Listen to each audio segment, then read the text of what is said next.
আমার নবীর দরবারে সাহাবী এসে জিজ্ঞেস করতেছে, ইয়া রাসূলুল্লাহ সাল্লাল্লাহু আলাইহি ওয়াসাল্লাম, হুজুর একটা আমল বলেন যেটা করলে আল্লাহ ভালোবাসবে, মানুষও ভালোবাসবে।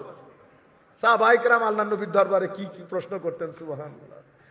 আমার নবী বলতেছেন সিম্পল কথা, ইজহাদ ফিমা আইদিন নাস ইউহিব্বুকান নাস ওয়াজহাদ ফিদ দুনিয়া ইউহিব্বুকাল্লাহ।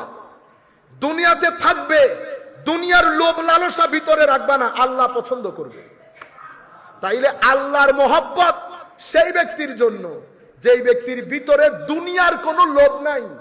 আমি আপনাকে গ্যারান্টির সাথে বলছি, কুল কায়নাত পিছনে থাকবে যদি আপনার ভিতরে লোভ না থাকে, যদি আপনার ভিতরে লোভ না থাকে।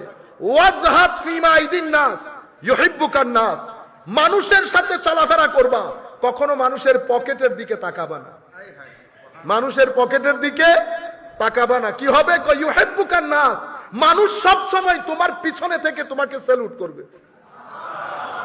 সিম্পল জিনিস বলেছেন আমার নবী, বুঝতে পেরেছেন? আজকের দিন পর্যন্ত যারাই সম্মানিত হচ্ছে, প্রত্যেক ব্যক্তি বেনিয়াস।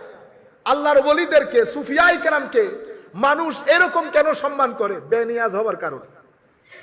আপনি যখন একজনের পকেট থেকে চোখ সরিয়ে ফেলবেন, যত বড়ই ব্যক্তি হোক না কেন, আপনাকে সম্মান করতে বাধ্য।